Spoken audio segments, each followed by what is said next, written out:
getting kind of dating myself, modern dance, the regular dance. Tell us the difference between those dance ministries. You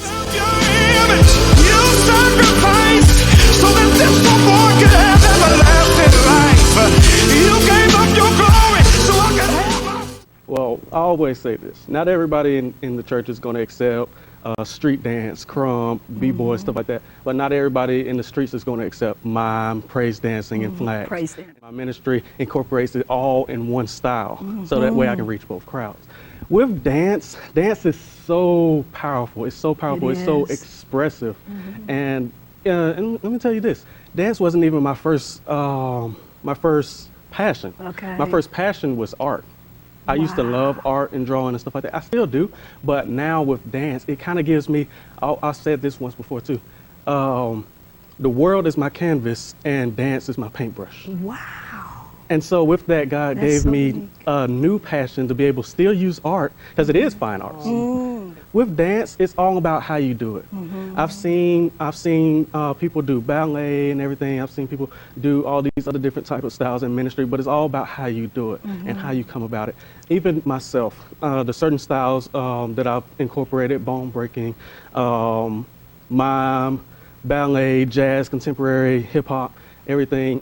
Even bone breaking, usually it's hard for people to digest that. Yeah. Because your arm is twisted in different kind of ways. Oh Lord have mercy, my bones is cracking right now.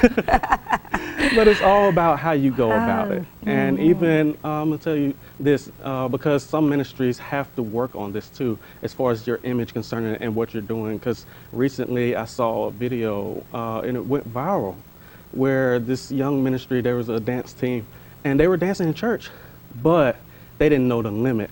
And there's a new album by Jay-Z that came out called 444. Yeah. And they danced to a song, still, I guess you can say Negro. That's a cleaner version of the song. Okay. And so with that, the cussing in the song and everything, and the church was like cold. They were like robots. They kind of like, they didn't respond, and they didn't stop it. That's the thing. Yeah, I saw that. I saw that video. Yes, I did. People got to know the limits as far as how far you can go. You can't do certain stuff like that, because after the fact, they tried to cover it up and dance to Tasha Cobbs. And once you release the first thing, that takes away your witness as far as what you're not ministering. You can't put ministry over something you try to incorporate and everything, and it's not clean. Right. If they're unclean, even your audience, if they're not clean, they're not going to be able to take the what is clean and everything, because you've corrupted them already. Right. So you're saying that even when you're putting together a song that you're going to actually dance or mime on, you got to make sure that it's clean. Yes. You got to make sure it's clean, and even when you're merging the songs together, you got to make sure that it has this kind of the same message. Yeah, you got to have the right message when it comes to ministry and stuff like that. You got to know what to do and what not to do. Yeah. You can't go say twerking in church. Right. Absolutely. But you can, these other styles, like I said, even as far as the trending dances, if people doing like the nay-nay, the whip, the different dances like that, it's a way to go about it. And I've seen people actually do it right. I've actually, I came across a dance group that was from Georgia recently in an event that I was in called the War Zone. And they looked so happy doing it, but not only were they doing it because, they like it, but because they were doing it for God. And that's what I aim to inspire young people to do. Wow. Tell us, Deondre, who are some of your influences? I'm sure Michael Jackson was a part of this. Tell us some of your influences. I can say Michael Jackson, my first early on years when I was little. Actually, when I first started dancing, my first move was the wave, and actually my mom taught me that when I was little. But I can say some of my influences, Jabberwockies, a group I know personally from the Georgia area called Remote Control or Dragon House. People like Fiction or Philip Chabib. Some of these are new artists, some of these are older artists and everything.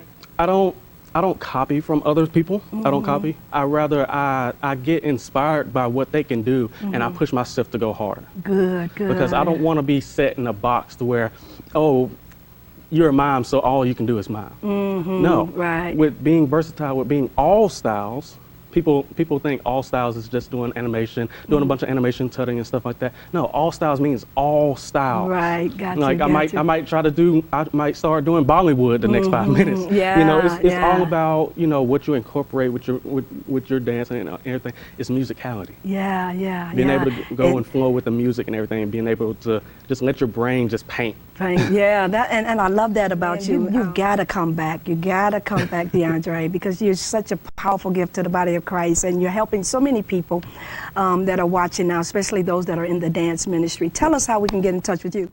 Paid it. Do it in two.